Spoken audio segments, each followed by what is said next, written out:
So we got an update on the future of Superman, what happens after Warworld Saga. Because Warworld Saga has been going on for a while now. This has been Philip Kennedy Johnson's baby with Action Comics, and I've loved every moment of it. It has been fantastic. I talked about it in my big Superman video where I talked about what happened after Bendis, which you can watch. Ow, Jimmy! Which you can watch. Ow, Jimmy! Oh my goodness! No claws next time. Because ever since Philip Kennedy Johnson took over, that's pretty much all it's been. It's been all about this Warworld story, which I have really enjoyed. I love it. It's been amazing, but we don't know what's going to happen next because Superman in current day is dead along with the rest of the Justice League, and Dark Crisis is happening. So it's like, what happens to Superman once he leaves Warworld? We don't know. But now we have an interview, well, a short little interview with Philip Kennedy Johnson from CBR, and he talks about the future, and we're going to be getting a crossover event between Action Comics and Son of Kal-El.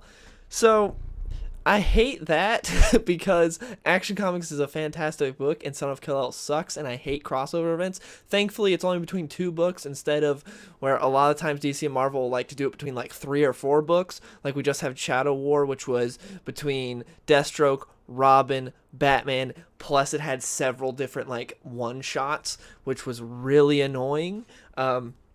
But thankfully, this is only between 2 books. The problem is one book is of significantly higher quality than the other. So that doesn't really make me excited because I love what Philip Kennedy Johnson is doing with Superman. I talked about it in my video where I discussed what happened with Superman after Bendis. And Philip Kennedy Johnson is pretty much the only highlight of Superman after Bendis as far as writing goes. He's done a fantastic job, but Tom Taylor has been very lackluster with John, and he has ruined John even more than Bendis. Well, Bendis essentially formed the John that we all know and hate now, and Tom Taylor has continued on the tradition that Bendis started. So yeah, he hasn't done a good job. So it's going to be interesting to see how the story plays out, because it starts with you'll have Philip K. Johnson writing an extra story, and then it'll go to Tom Taylor doing his Tom Taylor thing. So there could be varying quality with this story, but who knows? Maybe it'll be good.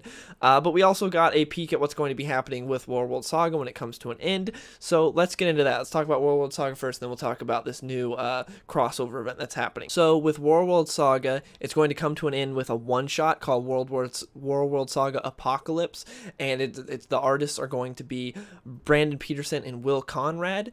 Now, I'm really happy that's getting a one-shot to end it, because that means it can be more than just like 24 pages or whatever. It'll most likely be more, especially because there's 2 different artists on it, so that would lead you to believe that there's a lot in here. So I'm excited about that, because this has been an epic storyline and it deserves an epic conclusion and not just 24 pages. So I'm happy about that. I'm happy that DC gave him this one-shot to do it. But I am a little disappointed at the artist selection. Will Conrad's okay. I'm not the biggest fan of Brandon Peterson's art. This is all subjective, obviously. If you like their art, that's great, but me personally, I'm not the biggest fan of it, especially because the artists that we've had on Warworld Saga and Warworld Rising were amazing. We currently have Riccardo Federici doing Warworld Saga. He's so good. But now we're taking a step down for the finale. That's kind of disappointing. I'm a little disappointed with that. Like, I'd be fine with the delay if it meant that we got the artists that brought us here to end it instead of these 2 guys. No hate to these guys, just me personally, I'm not the biggest fan of the art, and it feels like a bit of a disappointment to have them end it. But nonetheless, I'm still excited to see how it goes. I'm sure it'll be fantastic. It's just, I really wish we could get Riccardo Federici to end it as well, but sadly, we won't. Philip Kennedy Johnson also said, I have a direct quote from him, he says, there are some frankly shocking moments in this issue and some huge reveals that will have long-lasting repercussions in the DC universe. I don't know how true that is because of how DC works, but obviously you're going to hype up your own book. Makes sense, but I have no clue if it'll actually be as big as he's letting on to be. I hope it is, because it'd be cool to have a Superman book actually influence DC, because it's been a while since Superman himself has kind of influenced the greater DC from his own series. That hasn't really happened in a fat minute, so it'd be cool to see Superman's book be important to the DC universe. And that's pretty much all for the Warworld Saga part of this article. They just talk about how we're going to find out who the hooded figure is that was revealed at the beginning of Warworld Rising. We're going to find out who that is, and it's probably going to be a member of Superman's team that he put together, the Authority. So we'll see who that is and what that means for the team. But yeah, I'm excited. I love Warworld Saga. It has been an amazing story. It's really cool to see what you can tell is going to be a classic Superman story unfold in real time. And if you're not reading it, you definitely should. It's the best book at DC. It's my favorite book out right now. I love it. And moving on to the crossover event, it's going to be called Kal-El Returns. It's going to be a 6-issue series, and it's going to flip flop between Action Comics and Superman Son of Kal-El. I I still hate the fact that, like, in the title it's Kal-El Returns. It's not Clark Returns. It's not, obviously you're not going to do Superman Returns because of the title. But Kal-El, like, come on. I get so annoyed when they use the term Kal-El because Superman has made it abundantly clear that he sees himself more as human than Kryptonian. But DC's like, Superman Son of Kal-El, not Son of Clark, Kal-El. And then this, Clark's not returning, Kal-El is. I'm just reminded of the moment in Superman Convergence where Lois talks to Clark, and that when she gives birth to John, before he has a name, obviously, and she's like, we should name him Jor after your father. And he's like, I consider myself more human than Kryptonian. And she's like, yeah, you're right, we should name him John. And that's how he got the name John, because he doesn't see himself as Clark. It's just a little thing, but still, like, Kal-El Returns, it's like, come on, DC, give it the program. But I have a little snippet here from the article that I'll read you. It says, the Kal-El Returns crossover storyline will see Superman return to Earth more powerful than ever before, as he and Steel join forces to remake Metropolis as a true city of tomorrow. Two of Superman's most iconic villains take notice, and they have plans of their own. DC said of the crossover, meanwhile, Superman's meddling on Warworld has had unforeseen consequences. He's awakened an enemy so ancient and powerful, even this stronger than ever Superman will need the whole super family to face it, introducing new characters and beginning his new chapter in Superman's mythology. Don't miss the kickoff to the countdown to Action Comics 1050, because the finale of Kal-El Returns will be in Action Comics 649, or it might be in Superman Son of Kal-El, but either way, that's the last issue that ties in Action Comics. So I'm excited that Steel's going to be a big player in this. I'm really happy about that. I love Steel. He's often forgotten about whenever they do anything with, like, the greater Superman characters or the Superman family, whatever you want to call them. So I'm happy to see Steel make a return. I think he's a great character and he's really cool, but he often just gets pushed to the wayside for other characters I think are much less interesting, like Supergirl. But I'm happy to see him make an appearance here and be a big player in it. I do think it would be cool if they, like, maybe gave him his own book, or if they did, like, a super family book that he led or something, because while I do like him showing up here, I don't necessarily want it to continue to where, like, maybe it's a split book between Clark and John. I don't think that would be a good thing, as in John Henry Irons, not John his son. But I doubt that's going to happen. I'm just saying, for Steel, I think he's a character that's earned it. I think it would be cool to do, like, a super family book led by Steel. I think that could be dope. Like, to me, a really cool missed opportunity was when Superman left for Warworld and John took over as Superman on Earth. I think it would have been really cool to have Steel mentor John. I think that would have been amazing, especially because they're both in opposite situations, to where John's niece, Natasha, went to Warworld with Superman, and now he's alone without his sort of child, even though she's his niece, but you get what I'm saying. And John's in the opposite, where his dad left for Warworld. So they're both kind of, missing people, and also Steel would have been a great mentor for John. John definitely could have learned a lot from him, and I think that would have been a cool dynamic that could have been explored, but they didn't, because, again, Steel just always gets forgotten about for some reason. They also said in this article that Steel and Natasha are going to be pretty much the ones that restore Superman's powers, because if you've been reading Warworld Saga, he's very depleted right now, and he's been depleted for a while, and so they're going to apparently restore him, so it'll be interesting to see how that goes. And yeah, then we got another snippet from the article. Johnson further teased that Kal-El Returns will see the return of an iconic Superman foe, Metallo. What we did for Mongol with the Warworld Saga, we're doing for Metallo in Kal-El Returns, he said. Metallo might be my favorite Superman villain. I think he's often overlooked, and in lieu of the more godlike characters like Mongol or Darkseid, there's a really scary, complex, interesting version of him I've been wanting to show readers for a long time. His origins, his motivations, and his power set are all overdue for a deep dive refresh, and are ready to give readers a Metallo worthy of Superman. Stay tuned for the strongest and scariest Metallo you've ever seen.